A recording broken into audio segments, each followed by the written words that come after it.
سوال نمبر 1، زبان اور علم زبان کس کی کتاب ہے؟ عبدالقادر سروری کی۔ سوال نمبر 2، صبرس میں شہزادے کو کس چیز کی تلاش تھی؟ آب حیات کی۔ سوال نمبر 3، دہلی کالج کے پہلے پرنسپل کون تھے؟ Mister J H Taylor. سوال نمبر 4، ملا وجہی ابن نشاطی قواسی کا تعلق کس عہد سے تھا؟ قطب شاہی عہد۔ سوال نمبر 5، غم رہا جب تک کہ دم میں دم رہا، دم کے جانے کا نہایت غم رہا، یہ شعر کس کا ہے؟ میر تقی میر کا۔ سوال نمبر 6، ملک خوشنود مقیمی رستمی کا تعلق کس عہد سے تھا؟ عادل شاہی عہد۔ سوال نمبر 7، حبیب تنویر کی پیدائش اور وفات کب ہوئی؟ پیدائش 1923 میں رائے پور میں ہوئی اور وفات 2009 بھوپال میں۔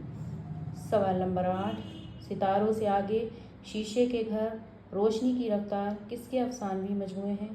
قرۃ العین حیدر کے۔ سوال نمبر 9، قرۃ العین حیدر کا پہلا ناول کون سا ہے اور کب شائع ہوا؟ میرے بھی صنم خانے پہلا ناول ہے اور یہ شائع ہوا تھا 1949 میں۔